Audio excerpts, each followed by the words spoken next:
우리 꽁통이들 오늘 무슨 날? 감사절에서 우리 아까 몇 번 했어요? 감사 10번. 오늘 지금 또 10번 할까? 할렐루야 샬롬하고 우리 상대방들에 대해 감사를 10번 이상 최소한 10번 이상 우리 오늘 많이 하죠. 감사를 매일매일 감사를 많이 하면 사단이 떠나갑니다. 자, 할렐루야 샬롬하고 인사하면서 감사합니다. 할렐루야 샬롬 샬롬 샬롬 샬롬 샬롬. 자, 우리 감사합시다. 감사 다 여러분들 감사합니다. 1년 동안 하나님 사랑합니다. 여러분 주 안에서 사랑합니다. 예, 오늘 너무 많이 아시는 말씀이죠. 126편 5절에서 6절인데 우리 126편 길지 않죠. 6절까지예요. 우리 한번 뜻을 깊이 생각하시면서 본문 말씀 한번 합독하는 시간 갖도록 합니다. 시편 126편 구약이죠. 898페이지 우리 중등부도 함께 꼭 찾아서 함께 합독합니다. 야훼께서 시온의 포로를 돌려보내실 때에 우리는 꿈꾸는 것 같았도다. 그때 우리 입에는 웃음이 가득하고 우리 혀에는 찬양이 가득 찼었도다. 그때 문나라 가운데서 말하기를 야훼께서 그들을 위하여 큰 일을 행하셨다 하였도다. 야훼께서 우리를 위하여 큰 일을 행하셨으니 우리는 기쁘도다. 야훼여 우리의 포로를 남방 시내들같이 돌려보내소서. 눈물을 흘리며 씨를 뿌리는 자는 기쁨으로 거두리로다. 울며 씨를 뿌리러 나가는 자는 반드시 기쁨으로 곡식단을 가지고 돌아오리라. 예, 오늘 이 126편 우리 바벨론 포로에서 해방돼서 다시 자기의 그 고레스 왕이 칙명 내리죠. 그래서 돌아가서 이제는 기쁨의 단을 거둘 건데 가보니 어때요? 아주 황폐하죠.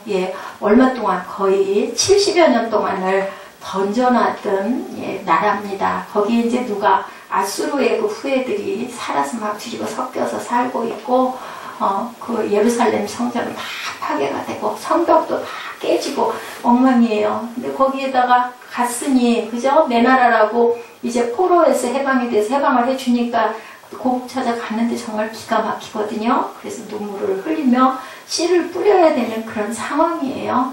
오늘은 무슨 날이에요? 추수감사주일로 다음 주에 지키시는 분들도 있고요. 교회마다 11월 첫째 주를 추수감사주일로, 심지어는 우리 그 추석 그 이후 그 다음 주 정도를 추수감사주일로 나름 정해서 지키시는 분들도 있어요. 근데 지금 보면 농사 일을 하시는 분이 많지 않아요. 아까 우리 세빈예배에서들이 말씀드렸지만 꼭 농사한 그 추수의 그 뜻이 아니라 우리 영적인 추수도 추수고, 우리 아이들이 이만큼 자란 것도 키가 사무엘이 한 10cm 컸을까요?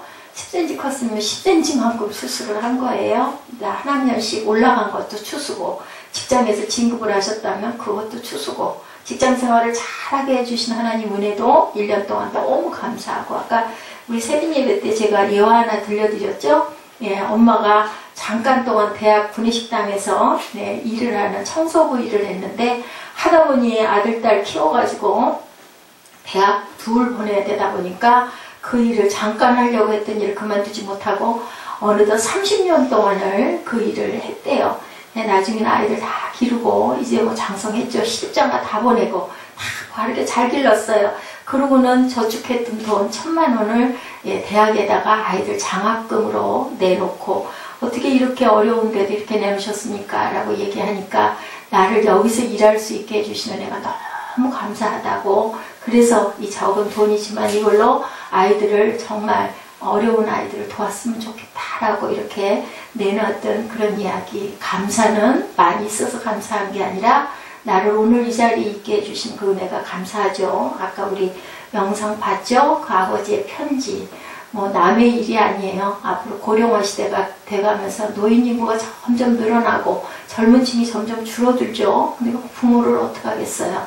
저도 부모된 입장입니다만은 정말 잘한다고 매일 얼굴 보고 사는 식구들이다 보니까 잘한다고 하다가도 무심해지기가 쉽습니다. 그랬을 때 또 그 부모님 되시는 분은 이해하면서도 마음이 서늘하죠. 한쪽만 있는 경우엔 더 그러신 것 같아요.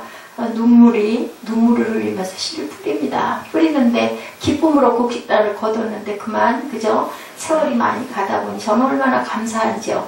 이렇게 건강하게 서 있을 수 있게 해주시는 애가 감사하고, 아까 벼랑간에 우리 그 찬양 드리는 말미에 너무 배가 아파가지고 배탈이 난 것 같았어요. 그래서 마음으로 많이 당황했는데, 그래도 예, 그것이 이만큼 이만해서 내가 그리고 생각해보니까 아직까지 제가 설교를 그동안 7주년 됐죠. 그렇게 해오면서 그 아까 숫자를 세보니까 엄청나잖아요. 새벽 예배까지 뭐 잘하지는 못합니다만은 숫자가 1년에 53주가 있나요? 주일만 지키시는 분들은 53번 예배를 드리는 분들이고, 일주일에 3번을 지키시는 분들은 곱하기 3이죠. 그럼 160회 정도.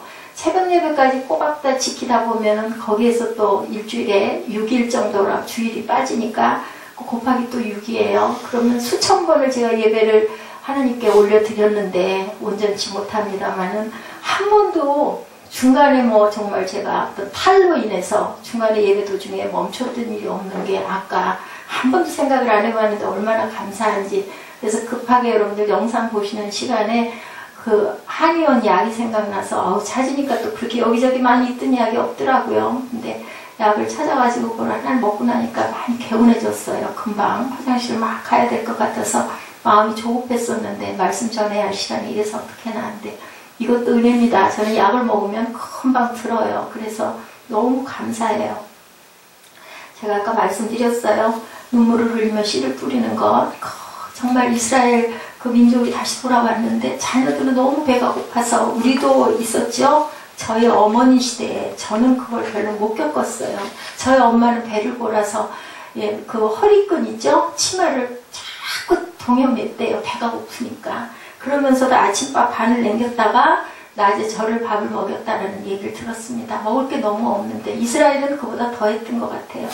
그거 뭐라 그래요? 그 씨 심어야 될 거 종자씨라고 그러나요? 그걸로라도 애들을 밥을 끓여 먹여야 되는데 엄마 아버지가 그걸 심어야 농사를 지어야 거기서 열매가 맺혀서 곡식이 추수가 될 거를 알기 때문에 아이들이 굶어서 기진을 해서 일어나지도 못하는데도 매정하게 뒤로 하고 밭에 나가가지고 정말 기를 쓰고 죽을 기를 쓰고 그 씨를 뿌리면서 눈물을 흘리면서 씨를 뿌렸다라는 이제 이거는 곡식에 대한 이야기입니다. 근데 영적인 추수는 또 우리가 얼마나 세상 살면서 어려움들을 많이 겪는지 우리 너무나 여러분들이나 저나 다 똑같이 잘 아는 일입니다. 자, 올해도 풍년이더라고요. 제가 이거 설교하려고 하면서 올해는 풍년인가 아닌가 뭐 얘기가 많았잖아요. 채소도 뭐 거두지를 못해가지고 너무 비싸다는 얘기도 있고 그래서 봤더니 풍년이래요. 올해도 일단은 풍년이다라고. 그래서 제가 블로그에다가 뭐 감, 막 과일들 또 추수한 내용들을 하나 정도를 이렇게 발제를 해서 올렸는데 추수감사 풍년이라고 하는데 풍년이지만 열매를 거두지 못하는 사람들이 있어요. 어떤 사람들? 여러분들 씨 뿌리지 않은 사람들. 그러니까 정말 여러분들 오늘에 감사하세요. 내가 직장 가지고 있고 내가 학생이고 그리고 저는 또 정말 보잘것없는 사람이지만 이렇게 여러분들에게 말씀을 전하기 전에 은혜를 받습니다. 항상 저는. 그래서 그 감사로 기쁨으로 그렇게 살 수 있게 해주시는 애가 얼마나 감사한지. 봄에 씨를 심지 않은 사람은 예, 모두가 어때요? 풍년기가 와도 추수할 때 다 한참인데 아무것도 추수할 게 없다라는 거죠. 재밌는 얘기 여러분들 너무 잘 아시죠?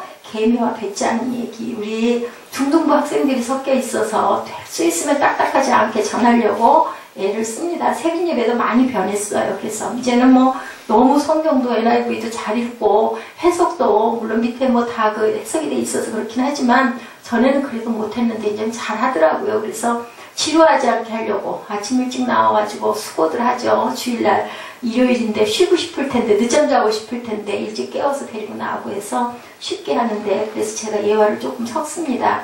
개미와 배짱이 21세기형 여러분들 아세요?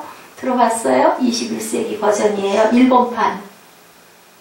배짱이가 겨울에 개미진 분두들이죠. 응? 왜 여름내 뭐 했어? 성회라 여름내 뭐하고 놀았어? 뭐하고 놀아서 노래만 부르고 놀았어. 그치? 개미는 열심히 일해가지고 먹을 걸 그렇게 쌓아놓고 문 딱 걸어 잠그면 먹을 게 없으니까 배짱이가 이제 뭐하러 와? 좀 줘 하고 온 거예요. 소리 안 나요. 문 두들긴다고 안 열어줘요. 개미들이. 자, 21세기이기 때문에 사정을 알아보니까 개미가 뭐 했을까요? 일을 여름에 너무 많이 해가지고 디스크병에 걸려서 죽었대요. 너무 힘들어가지고. 21세기. 응? 땀 흘려서 개미가 일을 하면 잘 벌어서 잘 먹고 있잖아. 나는 너 안 줘. 얄미워. 너 맨날 놀고 나무꾼을 해서 우리 일한다고 놀렸잖아. 했잖아요. 근데 21세기 버전은 이렇더라고요. 보니까 소련판 버전이에요. 배짱이가 문을 두드리니까 개미가 문을 활짝 열고 동지들 어서 오시오. 우리 함께 나눠 먹읍시다. 이랬대요. 소련에서는. 그리고 겨울에 함께 나눠 먹은 개미와 배짱이는 이듬해 봄에 함께 굶어 죽었대요. 소련. 응?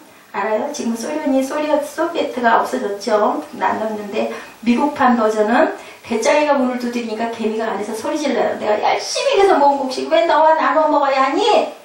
자기 밥벌이는 자기가 해야 하는 법이야. 그리고 박대를 했다고 합니다. 꺼지라고. 배짱이는 너무너무 마음이 슬펐어요. 그래서 어떻게 했을까요?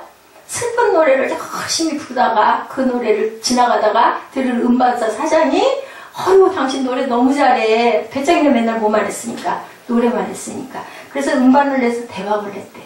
그래서 아주 부자가 됐대요. 벼락 부자가. 재밌죠?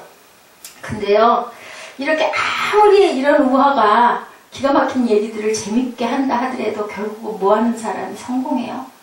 사무엘 뭐하는 사람이 그죠? K-pop 스타 굉장히 유명하잖아요. 근데 그 스타들도 우리 연습하는 거 보니까 엄청 열심히. 그리고 제가 누구죠? 쌤김한테 어떤 기자가 물어보더라고요. 이런 대회가 또 있다면 또 나가시겠습니까? 안 나간다고. 왜 안 나가냐고. 거기 성공했는데 왜 안 나가냐고. 너무 힘들었다고. 힘든 거예요. 그렇게 절대로 나가고 싶지 않을 만큼 노력이나 노동을 열심히 해야 결실을 맺는다. 그래서 거기에는 눈물 나는 노력이 있어야 된다. 그래서 울며 씨를 뿌리는 자가 곡식을 거둔다라는 말씀이에요. 자, 가만히 앉아서는 어떠한 일도 일어나지 않는다라는 거죠.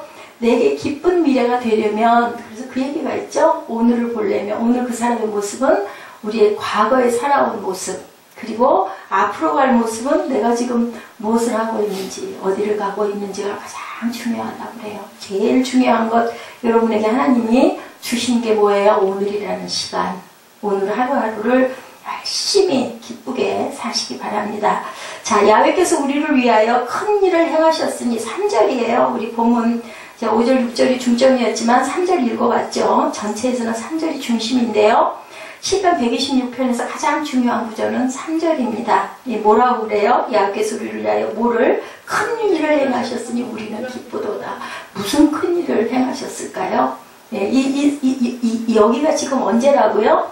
바벨론 포로에서 막 돌아왔을 때 포로에서 해방시켜 주셨으니 큰 일을 이루신 거예요. 하나님께서. 그죠? 70년 동안 왜? 너무 우상을 섬겨서 바벨론에 종살이를 시키셨어요. 누가? 하나님이. 우리가 생각할 때는 바벨론에게 점령당해서 포로가 돼서 가가지고 그죠? 종살이를 한 것 같지만 그 위에 하나님께서는 너희들 이렇게 놔뒀다가는 아주 버리겠구나 해서 종살이 시켰다가 이제는 너희들 조금 깨달았니? 하고 다시 되돌린 거예요. 누구를 통해서? 적군의 왕을 통해서, 고레스 왕을 통해서. 그래서 그 큰일인데 그래서 기쁘다라고 고백을 해요. 먹을 게 아무것도 없어도 내 나라를 찾았기 때문에 기쁜 거예요. 그죠? 우리는 36년 동안 일본 치하에서 우리 나라가 없었어요. 그런데 이 사람들은 어떻게 했어요? 70년 동안 나라를 잃어버리고 살았어요. 그래서 털을 잘 잡고 살았음에도 불구하고 나라에 돌아가라 하니까는 돌아갔어요. 그래서 그렇게 먹을 게 없어도 그 사람들은 기쁘다고 얘기를 합니다.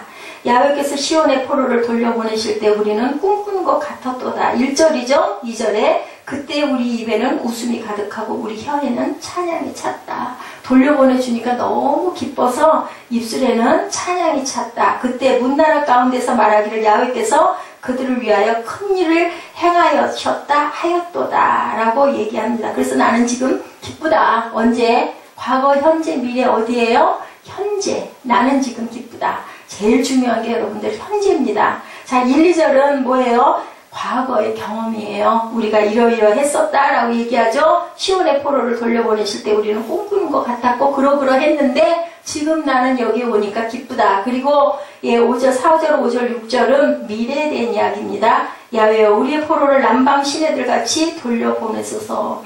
남방의 시내가 아주 기름진 곳이래요. 우리나라의 아주 곡창지 평야와 같은 그런 곳이래. 그런 곳으로 돌려보내소서. 왜냐하면 잘 거둬야 잘 먹고 사니까.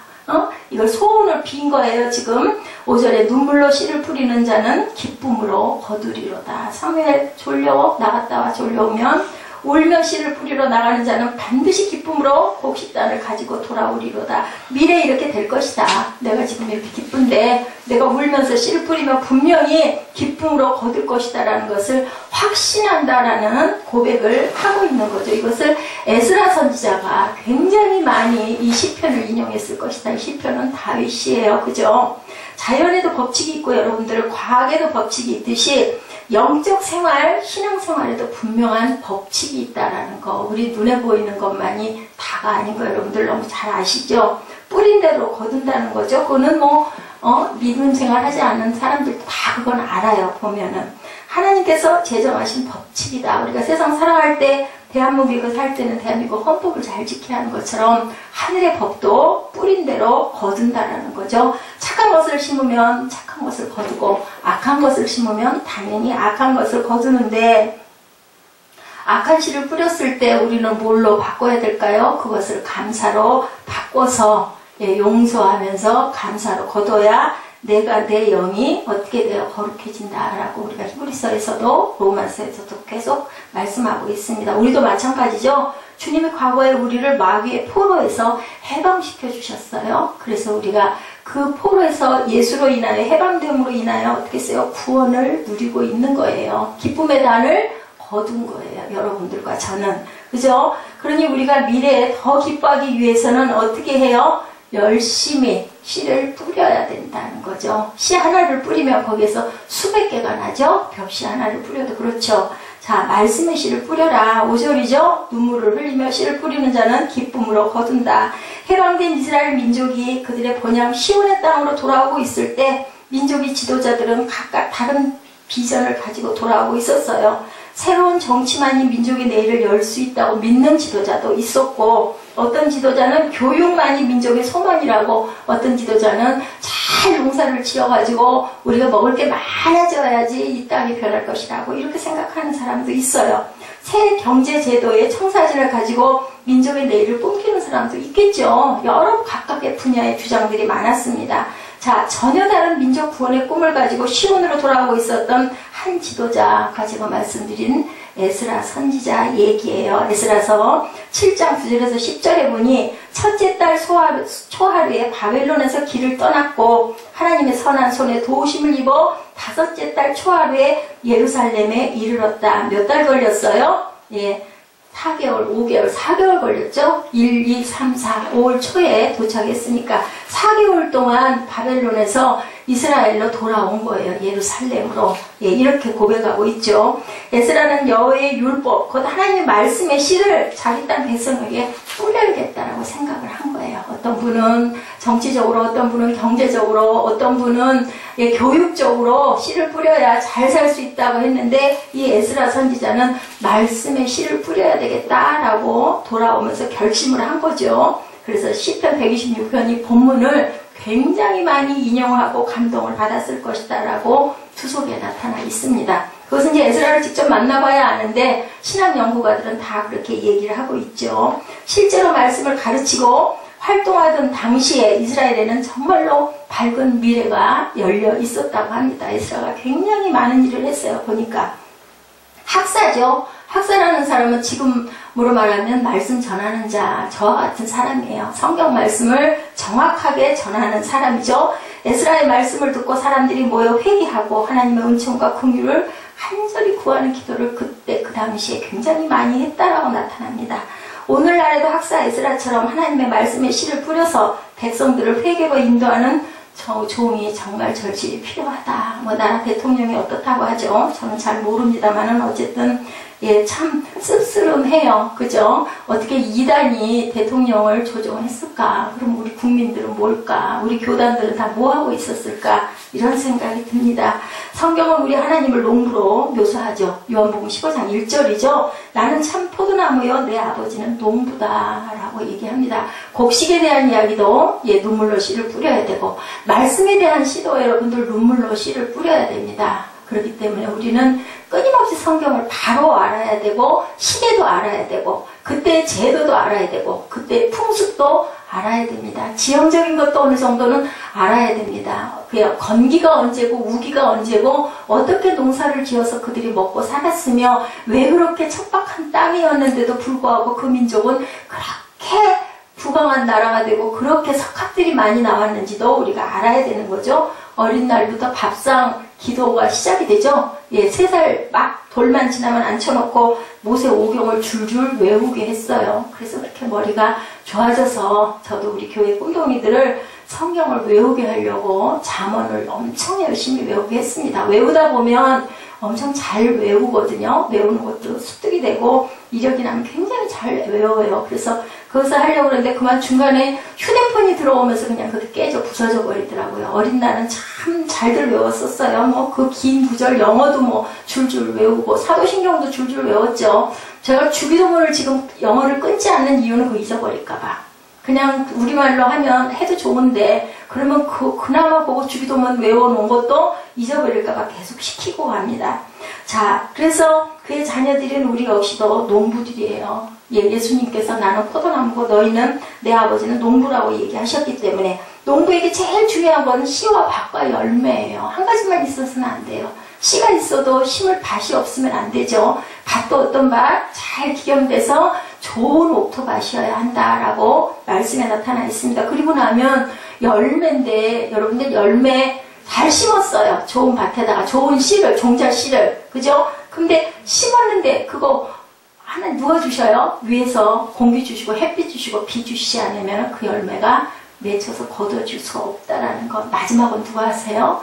예, 말하죠. 바울도 말하죠. 나는 심었고 아볼로가 물을 줬는데 기르시는 이는 하나님이시라고 합니다. 그렇기 때문에 모든 것, 이 말씀의 기본은 모든 것들을 운행하시는 분의 열쇠는 하나님께 있다는 것을 말씀하신다는 것. 내가 아무리 열심히 일을 하고 열심히 노력을 해도 우리 중심이 어디 있느냐에 따라서 우리가 축복을 받기도 하고 어려운 고난이 계속되기도 한다는 것을 우리가 꼭 아셔야 됩니다.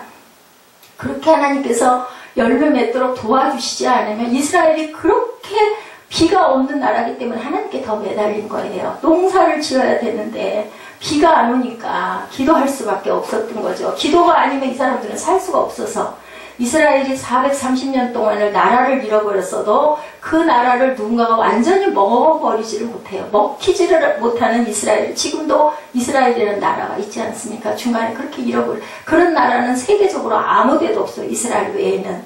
그 사람들의 영혼은 무엇도 누구도 정복을 할 수가 없다고 합니다. 왜냐하면 성경 말씀이 그들 마음속에 살아있기 때문이죠. 농사가 불가능하기 때문에 씨를 뿌리지 않고는 열매를 맺을 수가 없다. 근데 씨를 뿌리는 것도 하나님이 길러주시지 않으면 좋은 열매를 맺지 못한다라는 거죠. 아무리 배가 고파도 그 씨는 먹어서는 안 되는 거예요. 그래서 그 이스라엘 민족들은 종자씨는 자식이 울어서 굶어서 죽게 생겼어도 절대로 먹지 않았다라는 거죠. 이거 굉장히 중요한 얘기입니다. 근데 요즘은 어때요? 종자씨라도 먹어버려요. 그 씨는 독성이 있어요. 여러분들 알죠? 종자씨들은 감자도 쌍날 때 여러분들 봄철에 보면 겨울에 못 먹었던 감자들 어떻게 변해요? 퍼렇게 변해요. 그게 사람이 먹으면 독성이 있어요. 여러분들 저기 유정란 알죠? 유정란 싸다고 계란 사서 보면 속에 빨갛게 씨가 있죠. 그거 걷어버리고 우리가 먹기는 하는데 사실은 그것도 먹지 말아야 되는 거예요. 생명체가 안에 있기 때문에. 피는 레위기에도 먹지 말라고 그러시거든요. 귀한 뜻들을 갖고 있습니다. 고추 한 개의 씨가 얼마나 많이 들어있는지 씨 하나에 고추가 약 200개 들어있다고 이렇게 얘기하고 있어요. 그렇기 때문에 씨가 작다고 절대로 과소평가를 해서는 안 된다. 우리 인생을 다른 말로 하면 씨를 뿌리는 인생이다. 여러분들 열심히 귀한 씨를 아주 잘 보존하시고 그 씨 먹어버리지 말고 잘 뿌리셔서 귀한 열매를 맺으시기 바랍니다. 눈물을 흘리며 씨를 뿌리는 자는 이렇게 기쁨의 단을 거둔다. 울며 씨를 뿌리러 나가는 자는 반드시 기쁨으로 곡식단을 들고 들어온다고 하나님 말씀하셨으니까 맞거든요. 씨를 뿌리는데 기쁘고 즐겁게 뿌리는 게 아니라 눈물을 흘리고, 왜냐하면 그때 그 상황이 너무 애처로울 정도로 가난하고 힘들었기 때문에, 그리고 또 영적으로도 너무 메말라 있기 때문에 오죽이나 하면 에스라가 자기 유대 땅에서 얼마나 그 애국 땅에서 잘 살고 좋아 부유했던 사람이 에스라는. 근데 일부러 가난한 자기 나라로 돌아간 거예요. 말씀을 가르쳐서 이 나라를 세워야 되겠다, 이런 뜻을 가지고 학사 에스라가 자기 고향으로 돌아간 내용이 나와 있습니다. 그래서 곡식의 시도 중요하지만 영적인 말씀의 시도 이렇게 중요하다라는 거죠. 그들은 타국의 포로가 되어서 70년을 노예로 살았죠. 자, 살아야 하는 신앙적 피해를 겪으면서 박해와 학대 가운데 살아야 했는데, 이제 하나님의 은혜로 고국으로 돌아왔는데 보니 정말 더 기가 막힌 거예요. 원래 살던 그 터전은 그래도 어느 정도 터전이 형성이 됐겠죠. 70년이 됐으니까 1세대들은 다 죽고 2세대도 죽고 그 다음 세대들, 그죠? 2세라고 그러나요? 3세라고 그러나요? 이 사람들이 뭐 그렇게 자기 고향에 대한 그런 애국심이 있었겠어요? 그 살아있는 그 1세대들 몇몇 명이 제사장들이 먼저 출범을 하죠. 그래서 1차, 2차, 3차로 포로 교환이 시작이 됩니다. 거기에 에스더라가 중간에 들어가서 말씀을 가르치기로 작정을 하는 거죠. 말씀밖에 이 민족을 살릴 수가 없다라고 결심을 한 거죠. 얼마나 기뻐했는지 1, 2절에 야훼께서 시온의 포로를 돌려보내실 때 우리는 꿈꾸는 것 같았다라고 이렇게 말합니다. 우리 입에는 뭐가 웃음이 가득하고 혀에는 찬양이 찼다. 이거는 아주 웃고 찬양하느라고 여념이 없었다라는 얘기를 하고 있죠. 예, 그때 문나라 가운데 말하기를 야훼께서 그들을 위하여 큰 일을 행했다. 예, 꿈인지 생시인지 모를 정도로 백성들이 정말로 즐거워했다. 모처럼 웃음꽃이 피었고 찬양 소리가 울려 퍼졌어요. 하나님께서 베푸시는 은총에 감사하며 꿈에도 그리던 고향 땅으로 돌아가 보니, 예, 산 넘어 뭐라 그래요? 산이에요. 그죠? 첩첩산중. 그러면 좀 좋으면 좋은데, 가나안 땅 어땠어요? 들어가려고 하니 안악사 자손들이 버티고 있어서 처음에 여리고 성을 정복해야 되고 이제 전쟁이에요. 가진 것 아무것도 없고 40년 동안 광야 생활에서 너무너무 지치고 힘들고, 근데 그냥 가서 편안하게 딱 살게 하나님이 차려주시면 얼마나 좋겠어요. 근데 이제부터 전쟁, 싸워서 이겨야 돼요. 그랬을 때 여호수아가 얼마나 부들부들 떨었으면 놀라지 말라, 두려워 말라, 내가 너와 함께 할게, 걱정하지 말라. 모세는 이미 죽었죠. 예, 그런 상황과 똑같아요. 그게 뭐냐, 여러분들, 저와 여러분들의 삶이에요. 아니, 예수 믿었으면, 구원해 주셨으면 좀 잘 살게, 평탄하게, 뭐 좀 원하면 탁탁 해주시면 좋을 텐데 왜 이렇게 산 넘어 산이냐. 지금 이 이스라엘 민족의 물며 씨를 뿌리는 모습과 우리의 모습도 똑같다라는 거죠. 시편 119편, 말씀이 축복이고, 말씀이 거룩이고, 말씀이 삶의 길이고, 말씀이 고난 중에 위로고, 말씀이 지혜고 명철이고 소망이라고 119편이 굉장히 길죠. 말씀이 언제 한번 119편을 쭉 읽어보시기 바랍니다. 신약에도 똑같이 말씀하세요. 오직 말씀만이 인간을 거듭나게 하고 인간을 구원하게 하고 인간을 변화시킬 수 있다. 우리가 지난번에 한번 예배 시간에 그런 말 같이 나눴던 것 같아요. 세상이 어떻게 이렇게 변했어? 어째 애들이 이래? 난 도저히 나는 이해도 안 가고 나는 정말 너무너무 놀라워. 요즘에 우리 아들 보니까 라고 얘기를 했어요. 교육도 난 어떻게 해야 될지를 모르겠어. 그런데 시대가 변했으니까 우리도 따라서 변해야 되는 거 맞지 않을까? 그랬을 때 그런 얘기를 제가 들었어요. 그러면 성경 말씀도 변해야 되겠네요. 시대 따라서. 하나님 뭐라고 말씀하시는데, 자녀들을 말을 안 들으면 회초리로 때리라고 그랬는데, 내 자식이 아니면 친자식이 아니면 절대로 때리지 않는다고, 버림받은 자식은 내버려 둔다고 그랬는데, 근데 그거를 내버려 두라고 요즘에 체벌이 없잖아요. 학교에서. 학교 선생님들도 고개를 덜레덜레 흔들어요. 어떻게 교육을 할 바를 모르겠다고. 이 시대에 우리가 살고 있는데 하나님의 말씀은 1.1획도 변함이 없으시대요. 예, 2000년 전이나 오늘이나 성경이 안 변했잖아요. 제가 그 생각을 보면 이 66권이 가끔 내용이 변해야 되겠네. 근데 안 변하거든요. 뭐 개역 개정이니 뭐 통합이니 뭐 이런 이름으로, 아니면 좀 쉬운 성경이니 이렇게 조금씩 좀 편하게 읽을 수 있게는 변하지만 내용은 1.1획도 안 변해요. 그리고 주석은 원어 주석은 똑같거든요. 근데도 1000년 전에 있었던 말씀이 오늘도 우리가 은혜를 받는다라는 거예요. 그러면 하나님 말씀대로 교육해야 되는 게 맞는 거예요. 아들도 말 안 들으면 때려줘야 돼요. 피가 나도록 종아리를. 그죠? 참멜 맞죠? 응? 금방 엄마 원망하고 눈 부라릴 거예요? 응? 그럴 거래요. 그럴 거래요. 부모님 말씀 안 들은 자녀는 부모님이 정말 공부를 안 하고 일자무식이어도 부모님 말씀을 안 들은 자녀는 잘 될 수가 없어요. 순종해야 되는 거예요. 그죠? 요한복음 6장 63절이죠? 살리는 것은 영이라고 그러세요. 그래서 내가 너희에게 이른 말은 영이고 생명이라고 그러세요. 뭐가요? 성경 66권이 예수님의 말씀, 성경 말씀이 영이고 생명이고 죽어가는 우리 영혼들을 살린다. 그 씨를 뿌리면 말씀의 씨가 뿌려지면 그게 우리 마음밭에 심어지면 그것이 60배, 30배, 100배 축복을 우리에게 주신다라는 거죠.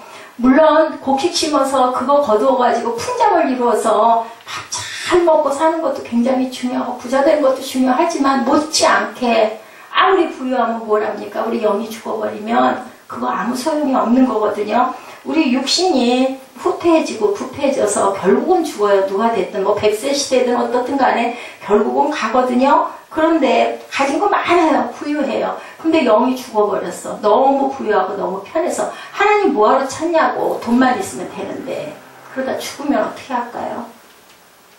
그래서 하나님께서 우리에게 환난도 주시고 연단도 주시고 고난도 주시고 물질의 궁핍도 주십니다.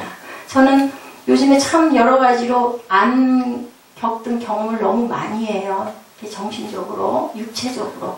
그러다 보니까 감사가 더 많이, 아무것도 아니었던 것들도 너무 감사하고, 전에는 뭐 아무 생각 없었는데 지금 이렇게 되니까 너무 감사해요. 내가 이만큼 있을 수 있는 것도 너무 감사하고, 이런 기쁨을 느낄 수 있는 것 아마 못 느꼈을 것 같아요. 제가 풍족했다면, 또 우리 교회가 세상에서 말하는 막 부흥이 돼가지고 막 그냥 그득그득 들어찼다면 제가 이런 기쁨과 이런 깊은 묵상을 할 수 있었을까?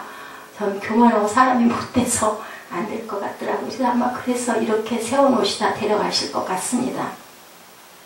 씨가 있어야 결실이 이루어지듯이 말씀을 받아서 묵상하고 붙들고 기도하셔야 돼요. 내가 공부하시니까, 내 직장이 공부하시니까, 내 생활이 공부하시니까, 내 자녀가 말을 안 듣습니까? 이건 저에게 하는 얘기입니다. 기도하셔야 됩니다. 눈물 없는 기도가 절대로 결실을, 씨를 이렇게 뿌려야 거두는 거니까. 눈물도 마찬가지죠. 눈물로 기도하지 않으면 기쁨의 단을 거둘 수가 없다라고 말씀을 하시면 어떻게? 울며 뿌리래요. 울며 씨를 뿌리라고 말씀합니다. 5절에. 마침내 기쁨으로 꼭 보상을 해주신다고 그렇게 말씀을 하시죠. 눈물을 흘리며 씨를 뿌리는 자는 기쁨으로 거둔다. 말씀의 결실을 방해하는 것은 뭐예요? 부정하게 하고 그리고 불만 삼게 하고 비방하게 하고 욕하게 하는 모든 것들. 사단의 세력들이죠. 사람도 그래서 절대로 미워해서는 안 된다. 불쌍하게 여기라는 거예요.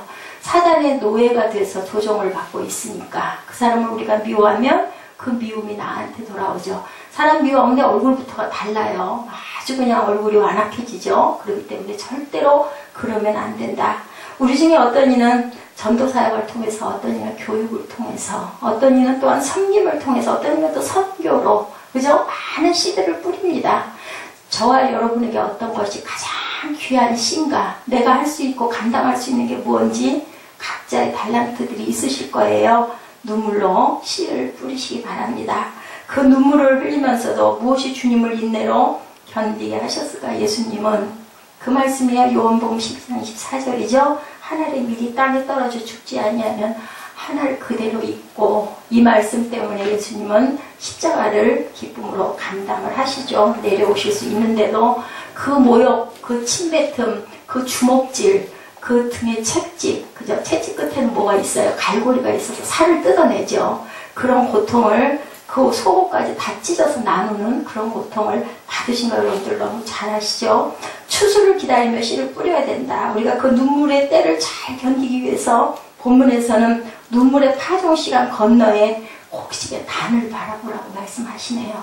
목적이 있어야 우리가 열심히 달려갈 수 있거든요. 목적이 없으면은 열심히 안 나요. 그렇기 때문에 우리는 꼭 목적을 가져야 되는데, 울며 씨를 뿌리러 나가는 자는 반드시예요. 반드시 기쁨으로 그 곡식단을 가지고 돌아오리로다 라고 해석이 되어져 있습니다. 비전이 선명할수록 기도하며 견딜 수 있다. 그래서 성령의 9가지 열매 맨 마지막에 오래 참음이 있습니다. 여러분들 어렵고 힘드시더라도 오래 참으시기 바랍니다. 그랬을 때 하나님께서 기쁨의 단을 주신다고 제 얘기가 아니라 하나님이 말씀을 하시네요. 4절에 그 희망을 노래하죠. 아까 제가 잠깐 말씀드렸죠. 남방 시내들 같이 돌려보내서 이게 도대체 무슨 뜻인가 모르시는 분도 있으실 것 같아서, 남방 시내가 생기기 시작하면서 추수가 준비된다고 합니다. 거기에 시내가 흐르고 있기 때문에 어디든지 평야에는 물을 끼고 있거든요. 근데 그 척박한 이스라엘의 광야에 남방 시내는 항상 흐른다고 그래요. 그게 시작이 되면서 추수가 시작이 된다고요. 이런 가을의 비전을 바라보고 여름의 마지막 더위를 견디고 씨를 뿌리는 사람들만이 가을 거지를 잘 할 수 있다. 여러분들 라이노 마리아 릴케 시 가을날 잘 아시죠? 제가 굉장히 좋아합니다. 주여 때가 되었습니다. 여름은 참으로 위대했습니다. 당신의 그림자를 해시계 위에 놓으시고 벌판에는 바람을 풀어 주시옵소서. 마지막 열매들을 결실토록 명하시고 보다 따뜻한 이틀만 더 허락하옵소. 우리 여름에 추석 때 보면은 막 여름에 낮에 한낮에 찌죠. 따끈따끈하게. 그래야 벼가 익는다고 하죠. 아마 이 말씀인 것 같습니다. 그것들은 익음으로 재촉하시고 강한 포도주의 마지막 감미를 불어 넣으시옵소서. 그것은 사람이 하는 일이 아니라 하나님이 하시는 일이다. 우리가 돌보고 가지치기도 해주고 포도도 그죠? 그런 것들을 북도 돋아주고 뭐 잘 영양도 주고 잘해야 주지만 결국은 하나님이 따끈한 태양과 빛을 주셔야 이 포도가 결실을 맺는다는 거죠. 바울 사도도 같이 말씀합니다. 우리 너무 좋아하는 말씀이죠. 갈라디아서 6장 9절입니다. 우리가 선을 행하되 낙심하지 말지니 포기하지 아니하면 때가 이름에 거두리로다. 자, 이 위대한 인생의 가을 추수기를 준비하는 마지막 위대한 인생의 여름의 시간 지금 우리가 살피 지나갔습니다. 이제 가을이죠. 그래서 추수감사절을 추석 말미로 정해서 요즘에는 우리 절기에 맞게 추수감사절을 지내는 교회들도 있다고 합니다. 근데 저는 비슷한 게 맞다라고 생각을 해서 두 번째, 세 번째 주를 추수감사 주일로 11월 한 달을 감사의 달로, 그렇게 해서 우리가 정말 감사를 많이 하다 보면 우리가 그냥 지나쳤던 일상도 감사하다 보면 정말 감사할 게 너무 많아요. 아유, 도대체 우리 아이는 왜 저래? 근데 생각해보니까 아유, 그래도 건강하게 저렇게 잘하고 엄마를 좋아하니 얼마나 고마워요. 감사할 제목들이 너무나 많은 거죠. 공부를 좀 못해도 그래도 건강하니 얼마나 감사해요. 정말 감사할 게 많습니다. 눈물을 흘리며 씨를 뿌린다고 그러죠. 울며 씨를 뿌린다고 합니다. 결과가 추수때가 되어서 엄청나게 많은 열매를 맺게 해주시겠다고 하나님 말씀하십니다. 맞겠죠? 여러분들 항상 풍성한 열매, 고린도후서 9장 10절에 심는 자에게 씨와 먹을 양식을 주시는 이가 너희 심을 것을 주시겠다고 말씀하세요. 그러니까 심을 것을 내가 꼭 줄 테니까 꼭 그거는 나도 다 먹어버리지 말고 꼭 심어라. 심어야 너희가 거둔다. 씨는 번식을 위해서 존재하지 절대 양식이 아니라는 것. 씨앗에 대한 관리 부실에서 우리가 항상 그것의 생명을 잃어버리게 한다. 어떤 사람들은 욕심이 나서 씨를 심을 때 막 그걸 짜게서 심는 사람들도 있다면서요. 뭐 3등분, 4등분. 그러면 결국은 그가 좋은 열매를 맺거나 그게 한 알에 미리 죽어서 완전히 죽어서 그게 결실을 이루지 못한다고 그래요. 몸이 트지를 않는다고 합니다. 우리가 항상 그러한 마음을 가지고 하나님의 그 법칙대로 심고 거두시기를 주님의 이름으로 축복합니다. 신앙생활하는 것, 헌금하는 것, 이런 부분들도 항상 우리에게 걸림돌이 될 때가 많죠. 자, 어떤 그 자매님의 얘기예요. 이거는 그냥 간증인데 여러분들 실제로 있었던 일이니까 말씀드릴게요. 사역을 하는 어떤 찬양 사역자의 간증인데요. 남편의 사업이 부도가 났대요. 열심히 찬양 사역을 했는데 가족들이 뿔뿔이 흩어지고 마지막 남은 집을 처분해서 빚을 갚아야 하는 위기였다고 합니다. 그때부터 금식하며 집이 빨리 팔리도록 기도했다고 그래요. 근데 집이 팔렸답니다. 급한 빚을 정리하고 보니까 돈이 1200만 원이 남았대요. 근데 이제 이거 가지고 어디 월세방을 얻거나 해야 되는 상황인데, 자, 근데 그게 30년 전 일이래요. 1200만 원이면 글쎄 지금 얼마쯤 될까요? 뭐 한 1억 가까이 되지 않을까 싶습니다. 어떻게 사용해야 되나 이걸 가지고 이제 이 남은 돈 가지고 워낙 좀 있었던 사람들이었겠죠. 빚잔치를 해야 할지 이제 다 정리했지만 또 빚잔치가 개인들의 빚이 많아서 아니면 아이들과 살 작은 집을 얻을지 궁리를 하고 교회 가서 기도를 했다고 합니다. 하나님, 이 돈은 저의 마지막 돈입니다. 10원도 헛되지 않게 쓸 수 있게 해주옵소서 하고 지혜를 달라고 기도했대요. 하나님, 제가 많이 가졌을 때 주님께 정말 드리지 못했습니다. 저도 그랬었거든요. 그러나 지금처럼 밑바닥 인생이 됐을 때 이렇게 드릴 수 있는 마음 주시니 감사합니다. 이제 11조 드릴게요. 1200만 원에서 120만 원을 띄어가지고 시험 들까봐 겁이 나서 새벽에 그냥 제일 먼저 문 열리자마자 교회 가가지고 강단에다 올렸다고 그래요. 무슨 마음으로? 오병이어가 일어났으면 하는 마음으로 올렸다고 합니다. 그리고 눈물로 기도를 했대요. 헌금을 작정하고 날이 밝기가 무섭게 갖다가 올렸는데, 아니 오병이어가 일어나라고 했는데 집을 산 사람한테서 전화가 온 거예요.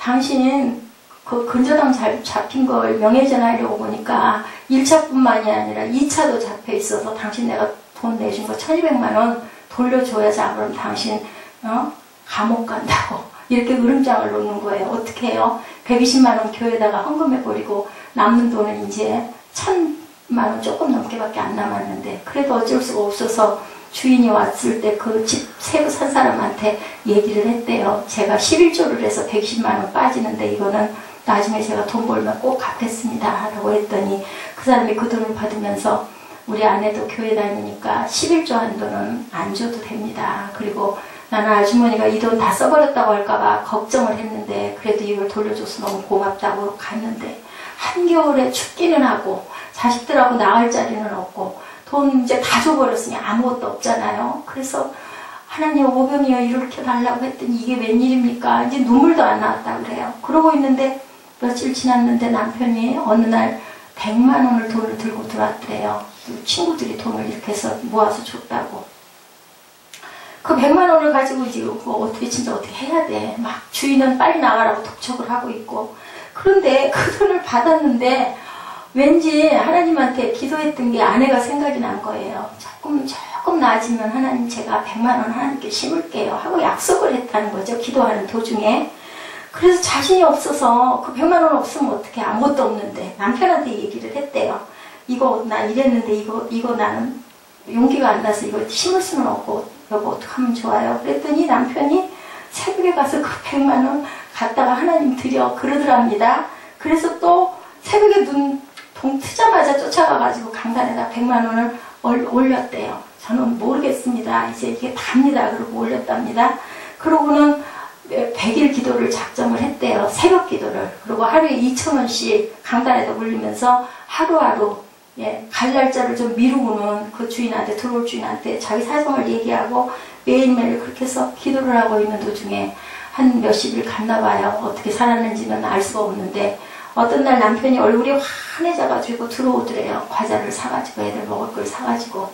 그러면서 얘기가 자기 전에 사업할 때 같이 만났던 그 친구를 우연히 만났는데 어떻게 지내냐고 물어보더니 상황을 얘기를 했더니 채무를 자기가 감당해주겠다라고 하면서 집을 얻으라고 1200만 원짜리 수표를 주었다고 그걸 갖고 왔다고 합니다.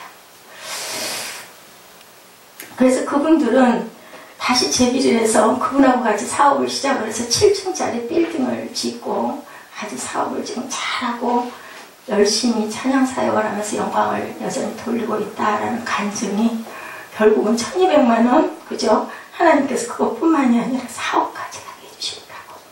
근데 여러분들 이거 그냥 뭐 얘기지 아니에요. 진짜 있을 수 있는 얘기예요.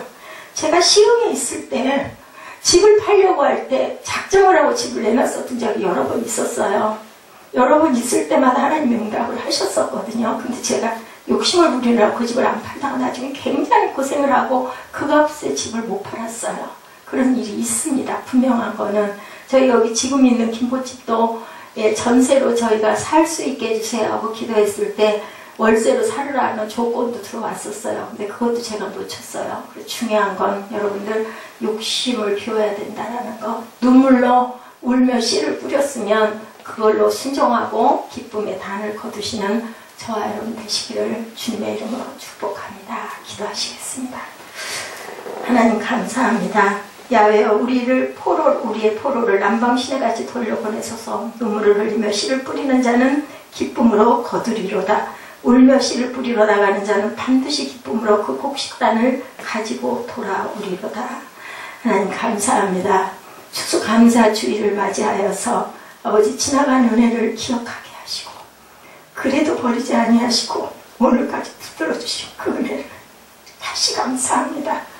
다시는 이런 잘못을 저지르지 않도록 저희들 회개한 것을 다시 반복하는 일이 없도록 하나님께서 믿음의 믿음을 더하여 주시고 아버지 지금부터라도 지금까지 인도하신 하나님께서 끝까지 손을 놓지 아니하신 하나님께서 저희들을 포기하고 믿음의 그 길을 그 좁은 길을 감사와 기쁨으로 갈 수 있도록 주님께서 끝까지 인도하시고 귀한 영적인 곡식의 땅을 거두는 새생명 새빛교회 하나님이 사랑하는 모든 자녀들 되도록 축복하여 주옵소서. 감사드리옵고 예수 그리스도 이름으로 축복하며 기도드렸사옵나이다. 아멘.